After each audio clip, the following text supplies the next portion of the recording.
And thank you for joining us for the second half hour of The Factor Uncensored. There's a new push from progressive activists out there, and that means Democrats, to get more Republicans behind gun control. The strategy: by every black man an AR-15. This is part of the so-called Scare the Racist Straight initiative. Could this work? Or would this be taking things too far? Joining us to talk about it, Texas State Representative Ron Reynolds, Georgia Brago, the owner of HTX Tactical, a gun store, and Darius Sanders of Sanders Tactical Performance. Glad to have you here all on The Factor Uncensored. So first of all, Representative Reynolds, when you hear this plan, what are your thoughts about it? Well, Isaiah, here's where we are. Desperate times call for desperate measures. We saw 19 kids killed and slaughtered in Uvalde because a person got a hold of an AR-15.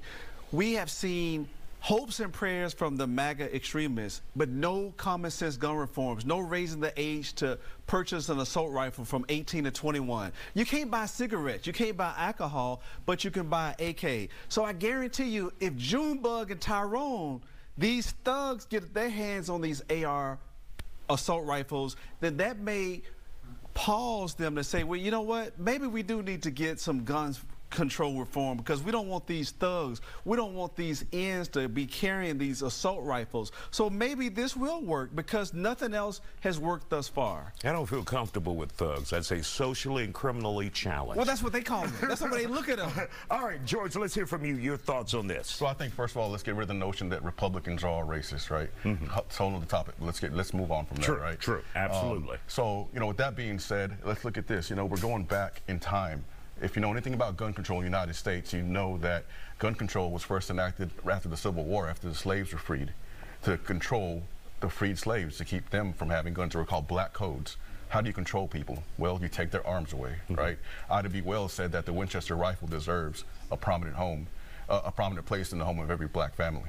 Even Huey P. Newton, founder of the Black Panther Party, said that an unarmed person is a slave, or they're subject to slavery at any given time. So, do blacks need to be armed? Yeah, hell yeah, they do. I'm all for it. Now, this whole strategy that they're using, arming blacks to enact gun control, I think it's nonsense.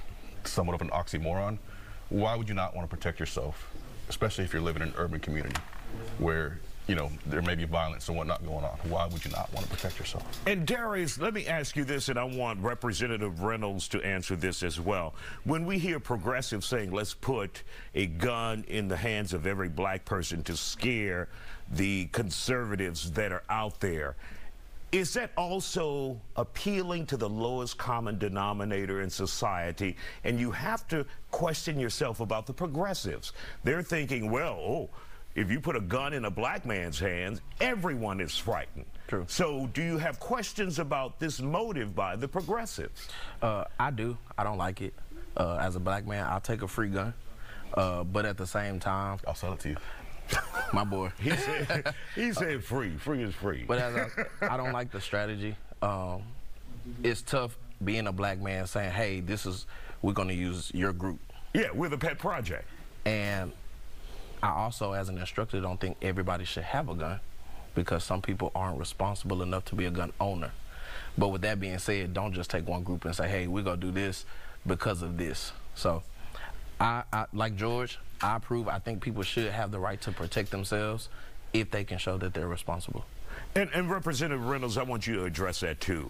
You have progressives who are Democrats appealing to the lowest common denominator to so-called get the job done, but they're using black people to do that. That's offensive. It is offensive. I mean, the point is that they're trying to make it plain so that people will see that, first of all, there are disparities when it comes to the way that black men are profiled. Let's just be real about it. Black men are profiled as even unarmed black men, but imagine an armed black man with an assault rifle. That will send chills to some of these extreme conservatives that don't want any kind of gun reform measures. So these progressives are trying to make a point. It's an absurdity, right? It's ridiculous, but it's trying to make a point that we need some common sense gun reform. We need to get assault rifles out of the hands of people, but maybe if we arm these brothers Tyrone and Junebug, then maybe that will send a different message, that maybe we do need common sense gun reforms. We do need to get assault rifles away from people, that they do need to be with police and military. So I think it's an absurdity, but it's to make a point, because nothing else, Isaiah, has worked. We've tried every single thing. The NRA, the National Rifle Association, which, hey, they're doing their jobs to keep gun sales high, but we've had no common sense gun reforms, even though we've had Uvalde, we've had all these massacres, all these shootings, and we can't even raise the age from 18 to 21. All right. Thank you all for joining us here on The Factor. We could go on and on about this tonight, but we're out of time.